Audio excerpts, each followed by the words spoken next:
बिस्मिल्लाहिर्रहमानिर्रहीम। तबस्सुम उर्दू चैनल में आपका उस्ताद तारिक तबस्सुम आपके सामने हाजिर है। आज हमारा सबक है फ़र्स्ट ईयर साल अव्वल 11वीं जमात का पहला सबक उसवा हसना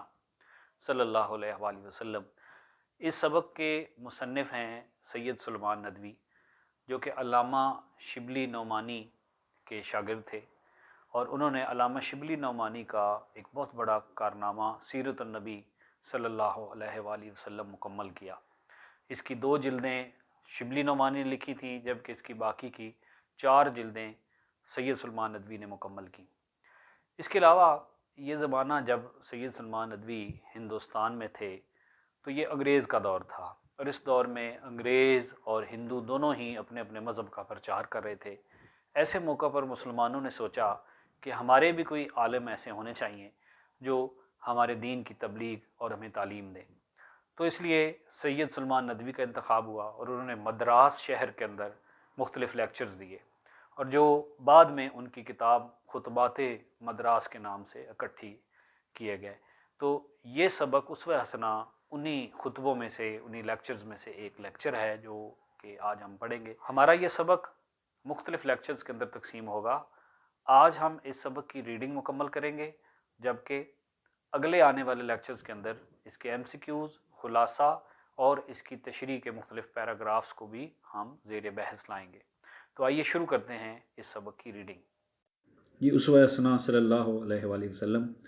ये इस सबक का पहला पैराग्राफ है जिसमें मुसन्निफ़ ये बताते हैं कि हर मज़हब ने अल्लाह की मोहब्बत हासिल करने का एक तरीका बताया कि उस मज़हब के जो भी बानी शारे नबी उसमें गुज़रे हैं उनके नसीहतों पर अमल किया जाए। लेकिन इस्लाम ने इससे बेहतर तदबीर ये इख्तियार की है कि उसने अपने पैगम्बर का अमली मुजस्मा हमारे सामने रख दिया है, और उसकी पैरवी को और उसकी इत्तबा को अल्लाह की मोहब्बत का मुस्तहिक बनने का ज़रिया बनाया है। चुनांचे इस्लाम के अंदर 2 चीज़ें हैं, एक किताब है यानी कि कुरान हकीम, और दूसरी है सुन्नत रसूल। तो अब इन दोनों चीज़ों पर अमल करके पैगम्बर के, हमारे मोहम्मद मुस्तफ़ा सल्लल्लाहु अलैहि वसल्लम के अमली मुजस्मे पर अमल करके ही हम अल्लाह की मोहब्बत के हासिल करने के काबिल बन सकते हैं। तो ये इस पहले पैराग्राफ के अंदर जो बात आई है ये बहुत अहम बात है, और बहुत से पेपर्स में ये पैरा तशरीह के लिए भी आया है। जब हम इसको तशरीह के नुक्ता नज़र से देखेंगे तो वहाँ इसकी तफसीलात में जाएंगे। सबक के अगले पैराग्राफ में ये बताया गया है कि वो तमाम अशख़ास जो किसी भी मज़हब के हल्का तात में दाखिल हों, मुमकिन नहीं है कि वो सब एक ही सिनफ़ इंसानी से ताल्लुक़ रखते हों। इसका मतलब ये है कि किसी भी मज़हब के लोग ज़रूरी नहीं है कि वो सब एक पेशे से ताल्लुक़ रखते हों, बल्कि इस दुनिया की बुनियाद इख्तिलाफ़ अमल पर है, यानी इसमें मुख्तलिफ़ किस्मों के काम मौजूद होते हैं। अब मामला ये है कि चाहे कोई बादशाह है, रईस है, अवाम है, हाकिम है या महकूम है, तो कोई भी हो उसको किसी न किसी रहनुमा की ज़रूरत है। उस रहनुमा के बग़ैर कोई भी शख्स अपने मामलाते ज़िंदगी तय नहीं कर सकता। तो इस्लाम के अंदर ये ख़ास बात है कि उसने नबी करीम सल्लल्लाहु अलैहि वसल्लम की ज़ात के अंदर ऐसी, अल्लाह ताला ने ऐसी खूबी रखी है कि आपका वजूद मुबारक एक वक्त में दुनिया के हर किस्म के पेशे, हर किस्म के शोबे और हर किस्म के तबका इंसानी के लिए एक रहनुमाई का बायस है। अगला पैराग्राफ इसमें मुसन्निफ़ कहते हैं कि अफ़ाल जिस्मानी के अलावा हमारे कुछ ऐसे आमाल हैं जिनका ताल्लुक़ हमारे जज्बात के साथ है, जिनको हम आमाल क़ल्ब कहते हैं या एहसासात कहते हैं या इख़लाक़ कहते हैं। तो इस्लाम की खूबी ये है कि उसने मोहम्मद मुस्तफ़ा सल्लल्लाहु अलैहि वसल्लम की सूरत में हमें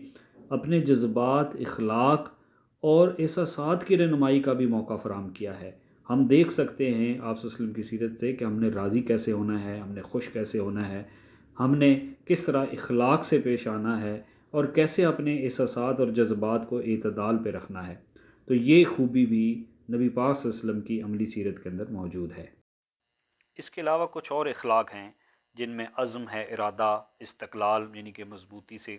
अपने साबित कदम रहना, बहादुरी है, सब्र है, शुक्र, तवक्कुल, रज़ाए इलाही है, और ऐसे ही कई और चीज़ें जैसे मुसीबतों को बर्दाश्त करना, कुर्बानी का जज्बा, सब्र, तवाज़ो, इखलाक, सखावत, खाकसारी, आजज़ी, और ज़िंदगी के नशेब व फराज के साथ कैसे गुज़रना है। तो इन सब चीज़ों के मामलात पर भी صرف اور صرف پیغمبر اسلام صلی اللہ علیہ وسلم کی سیرت سے ہی ہمیں نمونے ملتے ہیں، اور اگر ہم ان پر عمل پیرا ہوں تو ہم زندگی کے ہر میدان میں کامیاب ہو سکتے ہیں۔ اب یہ ایک طویل پیراگراف ہے جس میں مصنف یہ بتاتے ہیں کہ ہمیں نبی پاک صلی اللہ علیہ وسلم کی سیرت کی ہر شعبہ زندگی کے اندر مثال مل سکتی ہے جہاں سے ہم ان کے لیے اپنی زندگی کے لیے نمونہ حاصل کر سکتے ہیں، جیسا کہ کسی دولت مند کے لیے، تاجر کے لیے، خزینہ دار کے لیے، اس طرح سے محصور شیب ابی طالب میں قید ہو گئے آپ صلی اللہ علیہ وسلم، تو ہمیں قیدی کی مثال وہاں سے مل سکتی ہے۔ آپ بادشاہ وقت تھے تو ہم بادشاہ ہو کر ان کی زندگی سے سبق حاصل کر سکتے ہیں۔ آپ ایک رعایا بھی تھے، آپ فاتح تھے، آپ نے شکستیں بھی کھائیں، اور آپ استاد بھی تھے، معلم بھی تھے، آپ شاگرد تھے روح الامین کے سامنے بیٹھنے والے، آپ وائز اور نصیحت کرنے والے خطیب بھی تھے۔ اسی طرح آپ نے مکہ کے اندر جو ہے بے یار و مددگار لوگوں کی مدد بھی کی۔ آپ جو ہیں وہ ایک فاتح مکے کے طور پر بھی بن کر آئے۔ آپ نے خیبر اور فدق کی زمینوں پر بھی قبضہ کیا، آپ نے قلعہ خیبر جیسے علاقوں کو فتح بھی کیا۔ اس طرح سے آپ پنچایت کے ثالث کے طور پر بھی موجود تھے، اور حجر اسود جیسے واقعات کو آپ نے خوش اسلوبی سے حل کیا۔ آپ جو ہیں وہ ایک باپ بھی ہیں، آپ ایک بیٹے بھی ہیں، آپ ایک شوہر بھی ہیں، آپ ایک نانا بھی ہیں۔ تو ہمیں زندگی کے ہر شعبے کے حوالے سے آپ کی زندگی سے خوبصورت مثال مل سکتی ہے، اور ہر طالب علم کے لیے اور نور ایمانی کے متلاشی کے لیے آپ سے بہترین نمونہ حیات نہیں ہے۔ اس پیراگراف میں مصنف میں بتاتے ہیں کہ ایسی کامل اور جامع ہستی جو ہمیں نبی پاک صلی اللہ علیہ وسلم کی زندگی میں ملتی ہے، آپ ہی وہ حیثیت کے مالک ہیں کہ اس اصناف و انواع سے بھری دنیا کے اندر لوگوں کی رہنمائی کر سکیں، اور غیظ و غضب، رحم و کرم، جود و سخا، فقر و فاقہ اور ایسے تمام جذبات میں دین اور دنیا اور آخرت کی بادشاہی کے بھی قابل آپ ہیں، اور ان سارے معاملات میں رہنمائی دینے والے بھی آپ ہی ہیں۔ اور آپ ہی وہ ہیں جس نے اپنی زندگی کو، اپنے معاملات کو زندگی کے ہر شعبے کے اندر دستور العمل کی طرح ایک کتاب بن کر ہمارے سامنے رکھا ہے، اور برت کر عمل کر کے بھی دکھایا ہے۔ یہ پیراگراف بھی بہت اہم ہے جس میں مصنف حضور صلی اللہ علیہ وسلم کو ایک سورج سے اور ایک بادل سے تشبیہ دے رہا ہے، اور یہ پیرا تشریح کے اندر بارہا آ بھی چکا ہے کہ آپ صلی اللہ علیہ وسلم ایک آفتاب عالمتاب تھے، دنیا کو روشن کرنے والے سورج تھے، اور آپ ایک بادل تھے